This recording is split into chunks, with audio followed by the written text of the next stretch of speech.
අද හදන්නේ පුංචි පැංචියන්ට කෑම එකක්. ඕනි දේවල් ටික ඔයාලා පේනවා ඇති. අර සුදු පාට කොටු කොටු තියෙන චීස් කෑලි. මේක කට්ලට් එකක්. ඔයගොල්ලොන්ට මේකට කැමති ඕන දෙයක් එකතු කරන්න පුළුවන්. අල, මාළු, පෝෂණ ගුණය වැඩි වෙන්න ඕනම දෙයක් එකතු කරන්න පුළුවන්. මම අද ගොඩක් දේවල් ගෙදර තිබ්බේ නැති හින්දා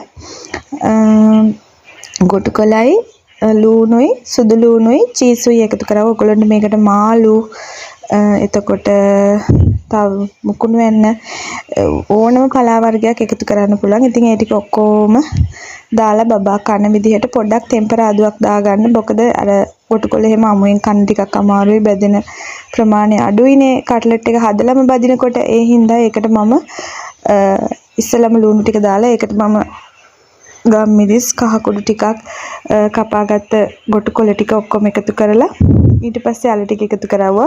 මාළු කෑල්ලකුත් මේකට තම්බලා එකතු කළා. මෙහෙම ටෙම්පරාදු කරන්න, චිකන් දාගන්න, ඕනම දෙයක් මේකට එකතු කරගන්න පුළුවන්. ඔයාලට ඕට්ස් වගේ දෙයක් තියෙනවා නම් ඒකිනුත් පොඩ්ඩක් එකතු කරන්න පුළුවන්. හබල බෙතිත් පුළුවන්. මේ කට්ලට් එක හදාගන්න මම හදාගත්ත බැටර් එක බිත්තර සාරු වල ගන්නත් පුළුවන්. මම මේ පාන් පිටි එකතු කරලා ඒකට මම සූදුරු ටිකක් එකතු කරගත්තා. දැන් අපි අර ටෙම්පරාදුවේ දාගත්ත අල ටික මෙන්න මේ විදිහට බෝල හදාගමු. බෝල හදාගෙන මෙන්න මේ විදිහට පැතිලි කරලා චීස් කෑල්ලක් ගන්න. ඕගොල්ලොන්ට මේකට මම නම් ගත්තේ හැපි කව් චීස් එක. ඕගොල්ලොන්ට කැමති චීස් වර්ගයක් බබාලට දෙන්න පුළුවන්. චීස් වර්ගයක් දාන්න. දාලා මෙන්න මේ විදිහට කට්ලට් එකක් හදන විදිහම තමයි ඒක ඒ විදිහට මේවා කරලා හදාගන්න. බෝල කරලා හදාගන්න.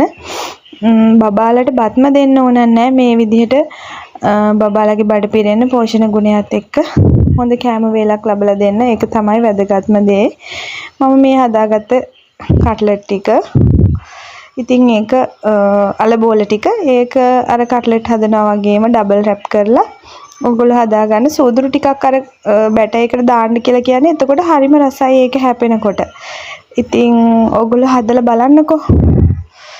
මේ තියෙන මං හදාගත්ත කට්ලට් ටික ඒක අපි බෙදගත්තා. බලන්නකෝ අපේ බබා හරිම ආසාවෙන් කනවා. මේ බෑ කියන්නෙත් නැහැ. අර චීස් රස තියෙන නිසා ගොඩක්ම ආසාවෙන් කනවා. අල නේද? ඉතින් ඔයාලා හදලා බලලා මට කමෙන්ට් එකක් දාන්න. බත් කන්නේ කියලා කලබල වෙන්න ඕනේ නැහැ. මෙහිම කෑමක් හදලා දෙන්න බබාලට. බත් වගේම තමයි මේකෙත් හොඳ පෝෂණ ගුණයක් තියෙනවානේ. ස්නැක් ටයිම් එකට උනත් බබාලට හදලා දෙන්න පුළුවන්. එහෙනම් ඉතින් මම ගිහින් එන්නම්.